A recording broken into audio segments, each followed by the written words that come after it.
Welcome to our YouTube channel dedicated to embedded electronics. Open Programming. Bienvenue sur notre chaîne YouTube dédiée à l'électronique embarquée.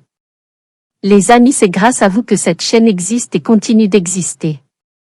S'il vous plaît, abonnez-vous, aimez nos vidéos et partagez la chaîne.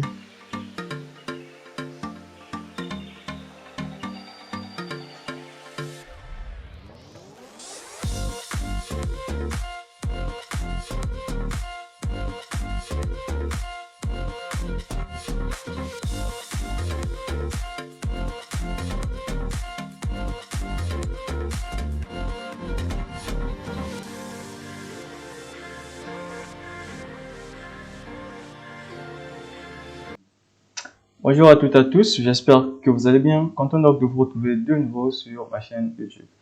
Alors, je ne sais pas si vous vous souvenez de cette vidéo, en fait, de ce code que j'avais publié le 9 avril passé. Donc, ce code-ci, on utilisait donc des boutons poussoirs avec la bibliothèque appelée Ace Button. Donc, c'est une bibliothèque que j'avais découvert en ce moment que je faisais la vidéo, qui permettait donc de gérer les différents événements d'un bouton poussoir. Donc, je suppose que vous reconnaissez le code, mais je vous le laisse dans la description parce qu'il y a plusieurs détails que j'avais laissés, comment donc utiliser, dont je ne parlerai pas dans cette vidéo. Donc, le lien se trouve dans la description. Évidemment, avant donc de poursuivre la vidéo, je vous demande en tout cas, ceux qui ne sont pas encore abonnés, de ne pas hésiter à le faire. En tout cas, je remercie tous ceux qui soutiennent la chaîne et tout, pour vos commentaires et tout, qui me permettent donc de pouvoir m'améliorer de jour en jour, et étant donné que ces commentaires, tant que c'est constructif, ça me permet aussi à apprendre et à améliorer un peu le peu de connaissances que je sais. Donc voilà, le capteur de toucher qu'on avait utilisé, donc ça réagit simplement comme un bouton poussoir et tout, vu que c'est le même principe, quand on touche, ça envoie true ou false, donc on peut considérer ça comme un bouton poussoir. Raison pour laquelle je viens donc utiliser cette bibliothèque là, Ace Button.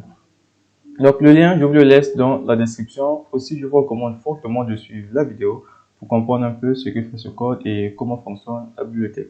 Donc la bibliothèque est là. Donc là, c'est le lien de téléchargement de la bibliothèque GitHub. Tout ça, je laisse donc dans la description. Donc je laisse la vidéo dans la description, le lien de la vidéo qui va vous conduire dans la vidéo où j'ai parlé de ça. Et dans ce lien de la vidéo, vous allez donc voir comment j'ai installé la bibliothèque, comment ça s'utilise et tout. Donc voilà un peu. Et donc le programme que je viens donc vous proposer ici, c'est ce que vous avez donc eu à voir tout au début de la séquence vidéo. Donc on va un peu détecter différents touchés, pour ne pas dire différents appuis. Donc lorsqu'on va par exemple faire un clic ou un double clic ou encore un appui long. Bon évidemment c'est pas un bouton pour qu'on puisse presser, mais lorsqu'on va un peu tapoter notre doigt dessus, on va considérer ça comme un clic. Quand on va tapoter deux fois et qu'on va donc maintenir le doigt dessus. Donc c'est un peu ce que ce code fait.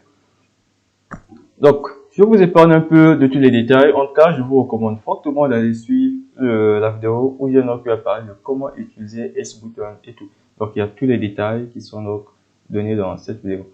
Donc ici, les différents états du bouton sont là. Donc, je vais juste continuer. C'est comme une suite de la vidéo. Donc, je vais juste continuer tout en explorant juste les quelques paramètres que j'ai donc ajoutés. Donc ça, ce sont les différents messages qui sont affichés. Donc release, conseil relâché, long press, to click, click detected et sensor state. Donc ce sont les messages qui sont donc affichés. Évidemment, le bouton poussoir connecté au pin numéro 3. Donc là, un peu, on déclare l'objet S-Button et tout. Donc ici, lorsqu'on déclare un objet S-Button, on doit définir l'état par défaut du bouton en quelque sorte. Donc par défaut, c'est défini à true. Donc lorsqu'on appuie le bouton, c'est défini à true. Quand on appuie, on reçoit true. C'est un peu ça. Donc, par contre, ici, l'état par défaut, c'est false. Donc, ça veut dire que lorsqu'on va appuyer, on reçoit true. Et quand on utilise, par exemple, son input pour pull-up, si vous remarquez bien la vidéo, je pense que vous avez utilisé plutôt pour son input pull-up. C'est souvent comme ça que vous avez utilisé. Là, par défaut, l'état, c'était à true. Donc, j'ai pas eu à modifier ça. Donc, ici, j'ai mis ça à false parce que l'état, par défaut, c'est false. Quand il n'y a pas de toucher, la tension qui est envoyée, c'est 0. Voilà pourquoi je ne peux pas mettre false à l'intérieur. Il y a plusieurs paramètres que ça prend en compte. Je suppose que j'avais parlé de ça dans la vidéo. Donc c'est un peu là que j'ai eu ça. Je vois le constructeur un peu tout en haut, si je ne me trompe pas. Ah, c'est un tout petit peu bas. C'est une bibliothèque qui est tellement costaud avec beaucoup de paramètres et tout. C'est peut-être parce que je défile un peu trop vite. sbutton.h, je crois que ça doit être un tout petit peu haut. Limite, ouais, je l'ai dépassé, donc c'est à ce niveau. C'est à ce niveau. Donc vous voyez par exemple dans SPDR button config, donc il y a le pin qui est là et l'état par défaut du pin qui est AI. Donc moi je pense que c'est ça que je dois utiliser. On a le pin, l'état du pin et l'idée. Donc moi ce que j'ai renseigné c'est le pin et l'état par défaut quand c'est relâché. C'est bien ce que tu écris ici, default relay state. Donc quand c'est relâché, l'état par défaut c'est high. Pour moi, vu que l'état par défaut c'est faux, voilà pourquoi je n'ai plus à mettre le pin utilisé. Aussi l'état par défaut quand c'est relâché. Donc là il n'y a rien de nouveau. Ok, donc ça ce sont des constantes qui sont données. Key event relays, tout ça sont des constantes. Et vous allez aussi retrouver ça là. Donc ces constantes correspondent à des valeurs. C'est bien là. Key event press c'est 0, key event relays c'est 1, ainsi de suite. Donc ces constantes correspondent à des chiffres. Et c'est ce que j'utilise ici. Donc ici, j'ai créé une variable que j'ai appelée keyValue, qui va donc me permettre de connaître un peu l'état, est-ce que c'était relâché ou pas. Donc sButton ici, c'est une fonction qui est appelée à chaque fois qu'il y a un événement qui se déclenche et tout. Donc tout ça, j'ai eu à expliquer ça en long et en large dans cette vidéo. Donc c'est pour désactiver ou activer certaines configurations et tout. Je vous recommande fortement d'aller suivre la vidéo. Donc là, c'est un petit temps d'attente avant de pouvoir donc lancer la fonction overloop. Ben, si je l'ai mis, c'est juste pour vous permettre de lire le message qui s'affiche Welcome Open Programming. Ok. Donc à ce niveau, qu'est-ce que j'ai donc apporté comme modification?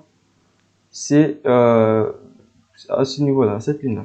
Donc ici, lorsqu'on va détecter, donc on va donc afficher, bon, moniteur série, ça c'est juste pour rassurer que ça fonctionne. Donc on va donc afficher ces messages-ci au niveau de juste la ligne 1, la ligne 2 plutôt comme à 0. Voilà pourquoi j'ai mis 1. 1 c'est la deuxième ligne.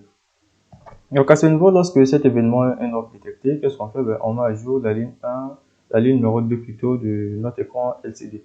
Et puis, keyValue ici, on va donc le mettre à jour par rapport à l'événement détecté. Donc on peut pas mettre de delay à l'intérieur. Je crois que ce sont des interruptions et tout. Et dans les interruptions de delay, ça fonctionne pas. C'est désactiver cette option. Donc on met pas ça à l'intérieur. Donc pourquoi je vais faire ça? Une fois que je fais ça, je change donc la valeur de keyValue et on vient donc dans notre fonction overloop. Donc dans la fonction overloop, ici on va vérifier si keyValue est donc égal à key event release, donc si égal donc à la valeur lorsque le bouton pour ne pas dire lorsqu'on n'a pas maintenu le capteur.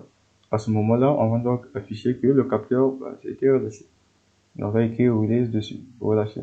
Au cas contraire, donc si c'est différent de ça, donc si un événement a été détecté qui est différent du fait que le capteur soit relâché, à ce moment-là, on va donc mettre une petite attente et ensuite on remet la valeur qui va liée au bouton relâché. Donc l'attente que j'ai mis ici, c'est juste pour permettre à ce que le moniteur série puisse donc afficher l'événement qui a été détecté, vu que je ne peux pas mettre de delay à l'intérieur. Donc c'est un peu à ça que ça sert. Donc voilà pourquoi vous remarquez que sur l'écran LCD, le message s'affiche pendant une seconde, ensuite ça disparaît pour afficher release. Que vous maintenez encore votre main ou pas, ben on va écrire release. Donc ça c'est juste des appuis pour une seconde. Donc quand vous appuyez, une seconde après, ben, vous devez donc retirer votre main et puis vous pouvez cliquer tout cela pour un autre type d'événement. Donc voilà un peu, bouton check ici, ben, ça permet donc de vérifier les événements. Voilà pourquoi j'ai pas mis de delay à la fin, parce que bon, si je le mettais, ça veut dire qu'on doit vérifier à chaque temps que je mettais à l'intérieur. Donc il se peut qu'on puisse appuyer et tout, mais si ça ne correspond au temps où la carte est en pause, ben, l'événement sera pas détecté. Donc voilà un peu en ce qui concerne cette vidéo. Je suppose que je ne suis pas allé dans les détails qu'il faut pour la simple raison que j'ai pas trop besoin de me répéter pour que la vidéo puisse tirer en long et en large. Donc je vous laisse juste le lien dans la description. N'hésitez vraiment pas de suivre la vidéo où je parle de la bibliothèque sbutton. Et donc on se donne rendez-vous très prochainement. À bientôt.